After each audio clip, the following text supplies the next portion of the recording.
What's up, my Facebook and Instagram and YouTube and all of you all that are part of my live streaming? What's up, my family? What's up? I am doing what I call impromptu talk today, and I'm doing it because I've gotten a lot of talks or gotten a lot of into a lot of conversations with a lot of people lately, and I keep hearing this word about being uncomfortable. I keep hearing it. I'm just not comfortable with that, or I'm very uncomfortable with that, or I don't know how comfortable I'll be with that. And this is all I'm hearing. I'm not hearing anything else but that, guys. Let me tell you something. I am also in a stage in life, even with all that I do. Those of you all that know me, you know I'm all over the place, teaching, training, coaching. I am at a place right now where even I am very uncomfortable. I'm uneasy. When you're uneasy, it's not always a good feeling. And I want to tell you all about what I have learned to train myself to do. And it didn't come without some major effort. But we've all heard that statement, right, about being comfortable. Well, being comfortable, being uncomfortable. I know many of us have heard that. And let me tell you something. It wasn't until I really had to go through some things in life and I had to come out on the other side, as they say, that I really understood what that means. Let's go through this for a minute. If you think about you just had a great meal. You just had a really, really great meal. It was great going down, but you overate and now you're very uncomfortable. What happens? It's not until you eject some of that overindulgence from your system that you now become comfortable. Or let's take when those of us that have lived long enough and went through the loss of something, the loss of a person, the loss of a marriage, the loss of money, the loss of a business, the whole time that you were going through what you were going through, you were extremely uncomfortable all the way up into the loss. But let me tell you what's interesting even about loss. I remember when I got divorced, when I lost my business, as uncomfortable as it was, there was some quiet after the thing that I was holding on to actually was no longer a part of my life. There was a comfort that actually started to come after the thing that made me the most uncomfortable with being in started to be released from my life, that I thought I needed to hold on to. I thought I needed to spend all my money and all my time and all my energy trying to maintain. But the minute it was gone, whether it was gone by choice or whether it was gone by force, and God saying, I'm going to have to take it from you since you won't let it go, there was a comfort that came over me at some point once that was no longer part of my life. And I'm saying this because I am in this place again in my life, and this time it's not even anything bad. It's when I know my life is in the shift, when I know my life is it needs to go from being good to being great, that something starts to happen and I start becoming uncomfortable. And let me tell you what I want to warn you all of, and these are all the people I've talked to in the last week or so. When you get uncomfortable, which feels like fear, it feels like, oh my God, I'm scared. I don't know if I should do this. I don't know if I should do this or that or whatever it is that I should do. Let me tell you what I have learned to program myself and hardwire my brain to realize is that the first thing I do is that when I'm in that place, I know in the door it's not fear. I know in the door it's not that I'm fearful.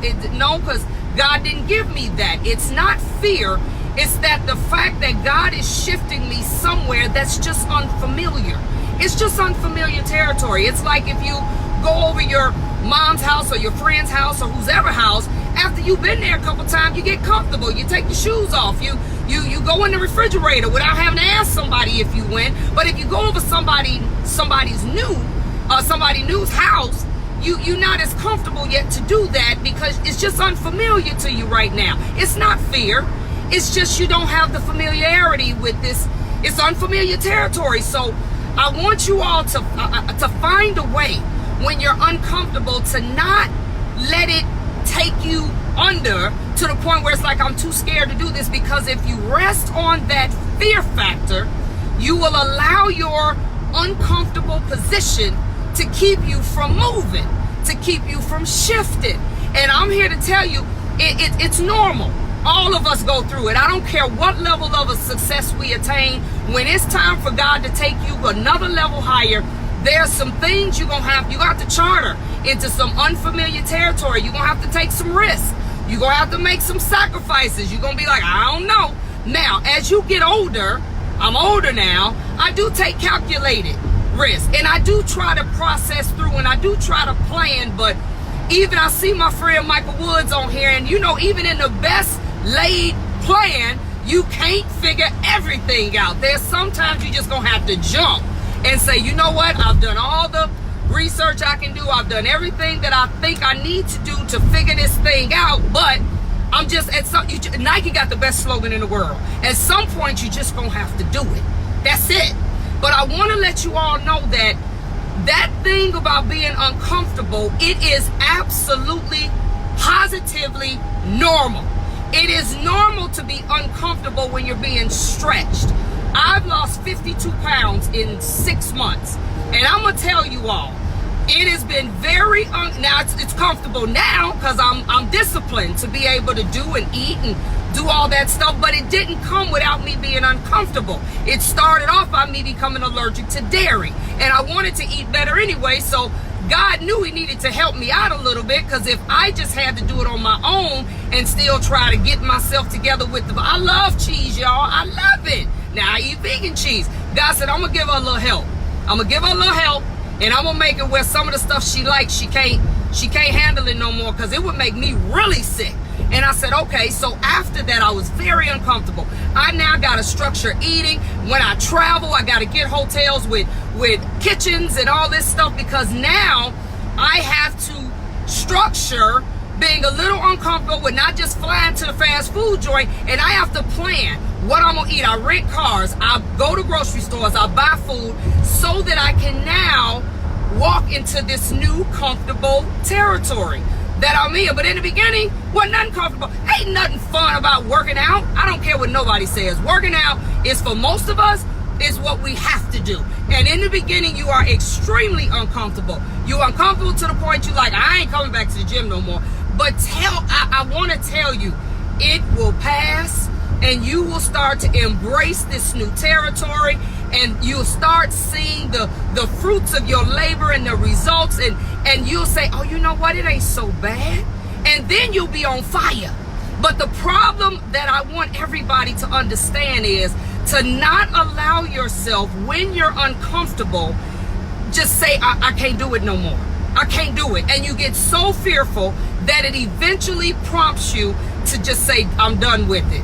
It is part of the process of anything you do, physically, financially, professionally, mentally. You want to change your way of thinking, change how you view stuff. It's uncomfortable because you know why? Because sometimes you're around people, and these people are what you used to be. And it's uncomfortable because now you don't want to do that. But if you sit in the midst of them, they draw you back in. So now guess what you got to do? You got to purposely put yourself in situations with people that make you stretch, that make you eventually not be so uncomfortable. You have to be comfortable with letting some people go. Even though you don't even know these people over here. Now there's some new territory. You don't know what you should say, what you shouldn't say. It is part of the growth process. Being uncomfortable, you will never be able to get past it. And it is something that, since I started coaching, it gave me a deeper look into people and what makes them tick and what makes them not move. And I said, you know what? If I hear this word one more time, that I'm uncomfortable with that, I want you to be. I need you to be so uncomfortable about being broke that you start doing some gazelle intense radical stuff because you're tired of being broke. I need you to be uncomfortable. I need you to be to the point where you're sick of it and you can't stand the way you feel so bad that it prompts you to move, but not keep you in fear where you don't move. Because if you think every time you need to grow that it's going to be comfortable, news flash, you gonna stay in the same position for the rest of your life. You are gonna be uncomfortable over and over and over again. And what I'm actually experiencing right now, I ain't scared of it, but I'm like, okay, God, you must be taking me somewhere, because I am really not feeling this right now. I don't know what I need to do, and let me tell you something else I do. I automatically take that thought out of my brain that it's fear. It's not fear. It's just unfamiliar. It ain't fear. I ain't scared of nothing but God. It's not fear. It's just the fact that I'm not sure about what the outcome is going to be. So therefore, it's making me uncomfortable. But God, I say all the time, but God, what I know I need to do at this time is I need to hear you. So what I do also, along with shutting at it, I ain't scared, is I actually turn the noise down. Let me tell you what I mean when I say that.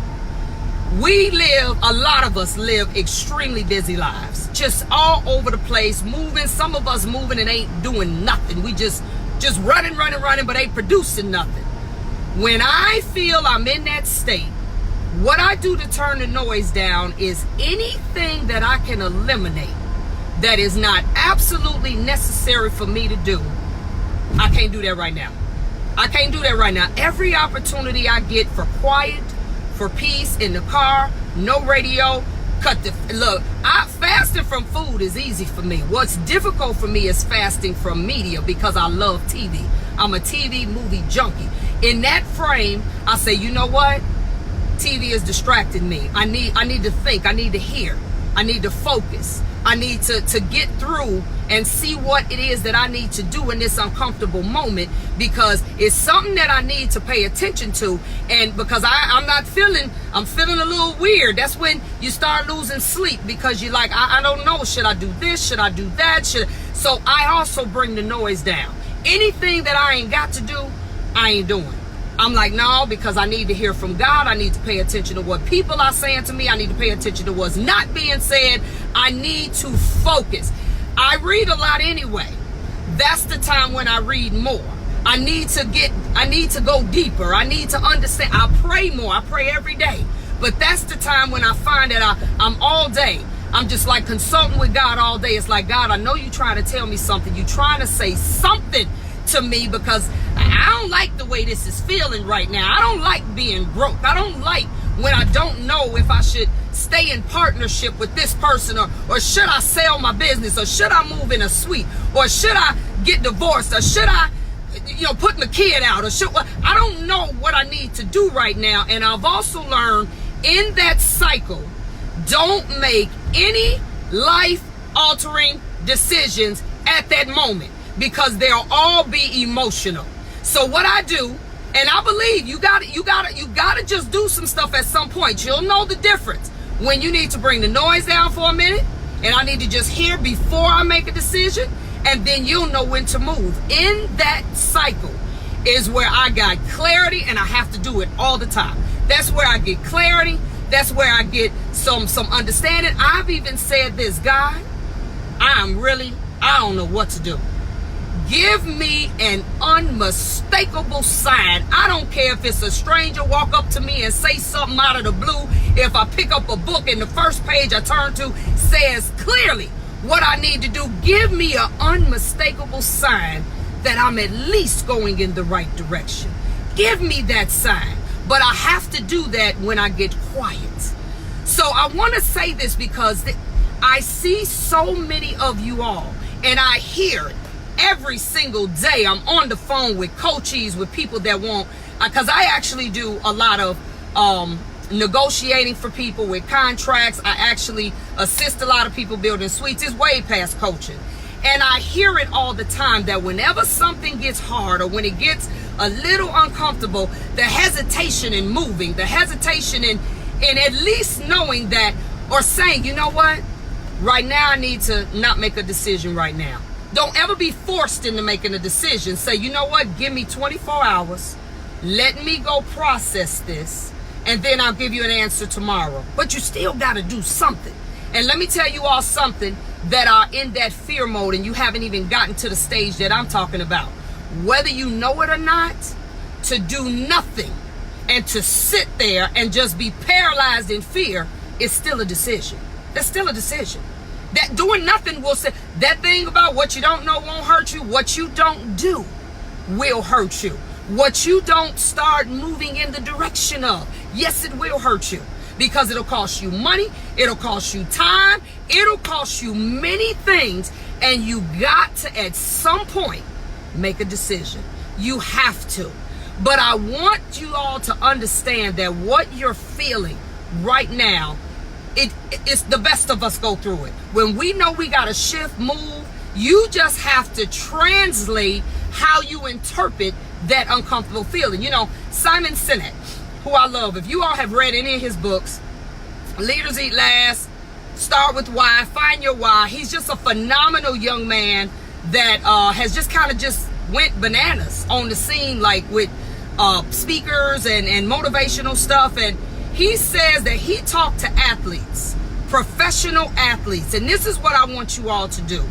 He said every time he talks to them before like a big game, or before they actually are going to like the World Series, or like now in the NBA Finals, I'm a basketball fan, he said he always asks them, are you nervous? He said, you know what's amazing to him?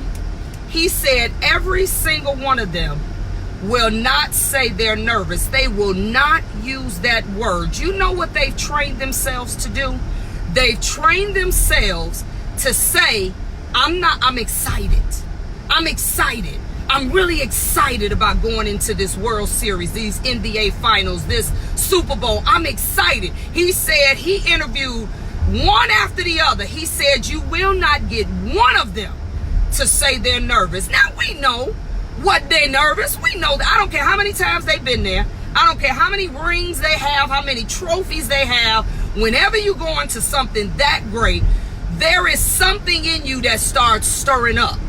You decide what you want to call it. You can decide if you want that uncomfortability to be called fear. I don't call it fear. I say, you know what? This just new to me. This just new to me. It's just unfamiliar to me.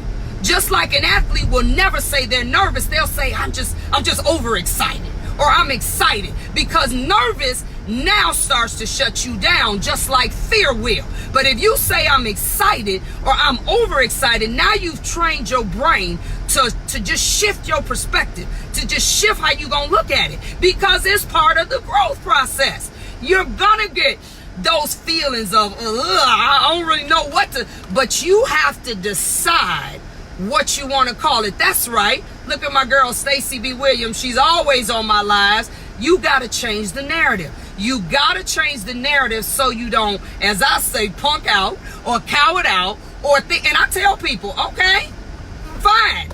You walk away from this one. The next time you do it again, it's going to be the same thing. You still going to have to push past that unfamiliarity, that thing that makes you uncomfortable, that thing that makes you not sure what you should say, you still gonna have to push past it. You still gonna have to push past it. It's not gonna change. So what we need to do is we need to embrace right now with what I have going on, and it's actually, it's for me, it's making me make some decisions for some things that are actually working, to some things that could surpass even my greatest dreams, my greatest imagination. Because see, let me tell you what happens. You all think it's just when bad stuff is going on, because see, I done been there too. It's not just when bad stuff is going on that you have to make these decisions. It's even when good stuff is going on, but you know that good thing has came to its expiration date, and you really need to get rid of it, or to do away with it, or put it in your rearview mirror, so you can now invest your time, money, energy, and resources into something else. But that thing you got that's good is stable. And for those of you all that crave stability, let me tell you something. With growth comes some loss, or what you perceive as loss. I perceive it as it's just a better opportunity. Right now, my clientele, I only do hair every other week, 2 days a week. And financially, I probably do more in 2 days a week than some people do in 2 weeks, because of my pricing structure. So people are wondering, even my clients, why are you talking about quitting altogether? You know why? Because it's only 24 hours in a day and 7 days a week. And the fact that what I've done for 31 years consumes at least, if I just even in those 2 days, it still consumes about 30 hours of that 24/7. I look at it like, as much as I love this and it is my stability, in order for me to go from good to great, which is a book, by the way, y'all need to read it. In order for me to go to that, I gotta be willing to give up this 30 hours. I gotta be willing to give it up and to redirect it. So what I do, and it ain't going nowhere. I don't call it stability. I call it a opportunity that God gave me for 31 years that now He set me up to have greater opportunities. So when I give it up, I tell people, it ain't just about giving that up. It's about the fact that this has moved me in a direction that has set me up to do something even greater for the next 31 years. So I don't even consider it a loss. I consider it a necessary evil, if you want to call it that. No, some of y'all call it evil. I think it's been phenomenal. It was a necessary step for me to go through in order to get to what God has planned for me later. It ain't no loss. I ain't lost nothing. When I divorced my first husband, I tell people all the time, I gained way more than I thought I lost. I didn't lose nothing because I actually think like he does. He was an excellent business person. We just couldn't stay married. What I now still find myself, what would he have done in this situation? What that marriage, what those opportunities, what that growth set me up to be able to do, to think, to understand, I wouldn't trade not a day. It wasn't no loss. It was a necessary piece for me to get to what God really has for me. And that's the way I have changed the narrative to everything in my life. No, it wasn't bad. It was just necessary. That's all. It was just necessary. I would not be who I am or doing what I do had X, Y, Z not happened. So I didn't lose nothing. I had nothing but stuff to gain. I just was in an unfamiliar, uncharted place where I didn't understand what was going on. I didn't understand the whys. I didn't understand what the next move was.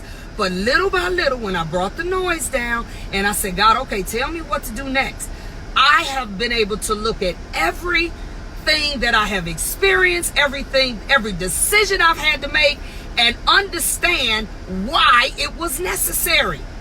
And I'm pleading with you all, because y'all keep running. You're going to keep running and running. Like I tell my millennials, okay, you don't want to do the work for this and you abandon it. You do know the next thing you take on, you're going to have to do that work too. Simon Sinek, again, he says this, and I love his little statements he comes to. He says, I don't care when you stand at the foot of a mountain. I don't care whether you get up the mountain fast or slow, it's still a mountain. And it's still one you got to climb, period. And it's still one that your legs gonna hurt. You're gonna maybe fall back down a little bit, but you still gotta climb it. If you want to get to the top and you ain't got a helicopter, no airplane, and even, let me say something about that. For those of you all that want to bail when stuff gets hard, there is some joy for some of my old schoolers. I want y'all to put me some love up with what I'm about to say, because I know some of y'all understand what I'm about to say. I am so thankful that I didn't skip any steps on this journey. I didn't fast track nothing. Everything I now know and understand, I went through the painstaking process of the slow road, as we call it, but I don't regret that, because I have a different understanding about what it is that I'm in now than people that want to skip steps. See, some people will be like at the foot of that mountain, I'll wait till the next helicopter come. I'll wait till the next airplane come. I'm the one that'll say, no, I'm going to go ahead and climb this thing. I'm going to climb this thing because I want to know what it feels like to go through the disciplines of having to go one step at a time. I don't mind understanding that discipline, because then if for whatever reason life gonna happen, if I get knocked back down a couple steps, I'll know what to do to get back up. And I won't be like somebody who skips steps, because a lot of people now, they don't want to go through the process. They just want to skip steps and get there. But when things happen, you don't always know what to do to figure it out. So I thank God for the process of going through it. Now, I ain't saying you got to go through everything now, but I am so thankful for going step by step. Look, Steve Harvey has a statement. I love it. He says, success is not on the elevator. You must take the stairs. And I thank God for going step by step. The only thing I want to tell you all to do, if you use that metaphor, When you are going up those stairs and your legs are burning and you're tired and you're out of breath, it's okay to sit down on the step. Take a pause for a minute. Sit down, catch your bearings, let your legs stop hurting, let yourself regain some oxygen. Just don't go back down. Just don't go back down. Just keep climbing.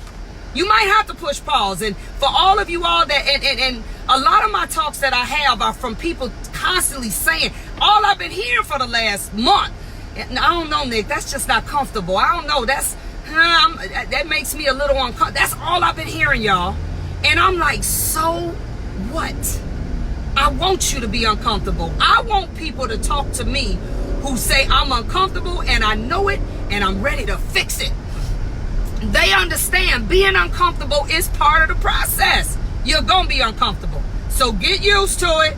If you want to grow, if you want to get to whatever that dream is you got, you are going to be uncomfortable. And I need you to be comfortable being uncomfortable. It's never going to change as far as you're making those strides. Now, you will get to those places where you like, whew, okay, that's over. I'm good now. But let me tell you what happens. I've seen it. I've done it. I've lost 52 pounds since December 1st. Now, if I let myself get comfortable in this weight loss and say, you know what, and I'm still not at my goal. If I let myself get comfortable in it and say, whoa, I'm here now, guess what happened? I start slipping. I definitely ain't going to start eating dairy. Y'all ain't got to worry about that because dairy makes me sick. But I'll start slipping.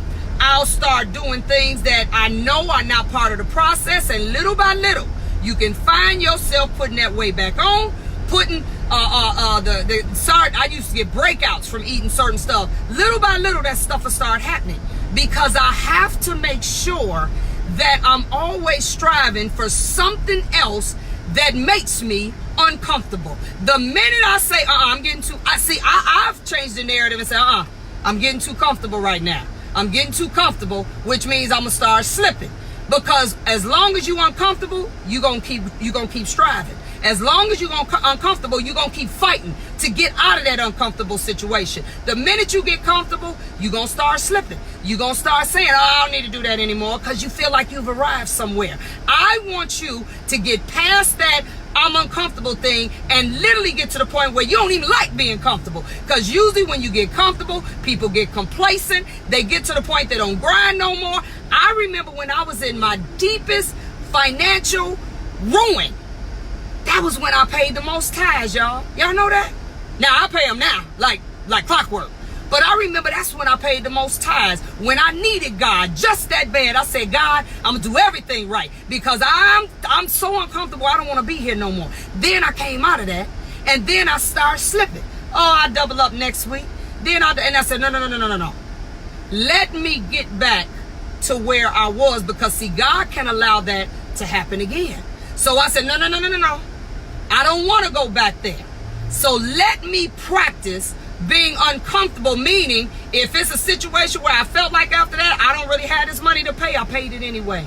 Because I know these are the disciplines that I need in order to keep moving forward. So then I got that discipline. Now I'm good. I don't have that struggle no more. But then there are going to be other struggles. And I said, okay, I'm uncomfortable making that decision. I'm uncomfortable quitting my occupation, my 31-year client base that I have had. I don't care what, nothing right. That was always something I could depend on. I am embracing being uncomfortable with that. And my clients know, they say, how much time we got? I'm embracing that. And when that happens and I let that go, and then I'm going to be uncomfortable, then I'll be like, oh my God, I got to do this. And I'm not going to be scared. I'm just going to be in unfamiliar territory, because for 31 years, I knew I had that, which now is going to prompt me to be more diligent about doing other things to make sure my financial future doesn't take a hit. And then once that gets straight, then I'm going to find something to make me stretch again. That's what you got to do, guys. Don't be fighting so hard to just get to a place of comfort that you get complacent. Because when you get complacent, you slip, you don't grow anymore. And I need you, I'm not saying you got to just be uncomfortable forever. But what I'm saying is, don't let being comfortable keep you from striving. Don't let being uncomfortable keep you in fear mode where you don't do anything. Because I'm scared. So what? Do it afraid. There's Seth Godin. If you all know who that is, he's another excellent writer, writes a lot of books on marketing. He said something as he done read a gazillion books. I don't even know which one this was I read, but I love it. He said, do it afraid. Do it afraid. If you want to call it fear until you're able to change that narrative, then do it afraid. Still do it. And that is something that if we want to get past this threshold of being broke, my salon owners, my suite owners, my school owners, my people that just want to maybe not do so much hair no more, if you want to get to the point that you are like, I need to do something different, I need to change this ain't working for me no more, then you are going to have to embrace being comfortable in that time of sacrifice, because sometimes you are just going to have to make some decisions to say, you know what, I'm just going to not work on this day. I'm going to put as many people as I can on the other days, and I'm just not going to work on this day, and I'm going to produce this on this day, and I'm going to set it up and research and see what I need to do, and you're going to do all that. I don't believe in not doing no homework. I don't believe in not thinking stuff through. I don't believe in just, as the Bible says, you know, for which, look, I'm trying to quote it, for which of you desiring to build a tower does not first count up the cost to see if you have enough to finish it. That's Luke 14:28.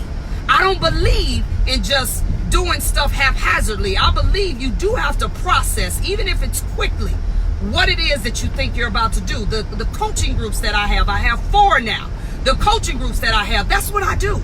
I work with these people to get them to process what it is that they need to do. But as Iyanla Vanzant says, I can push you, but I can't pull you.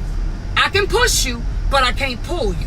You're going to have to pull yourself, okay? Because that means you're going to have to pull yourself out of that mode of being uncomfortable and get to whatever comes next. You're going to have, all I can do is push you.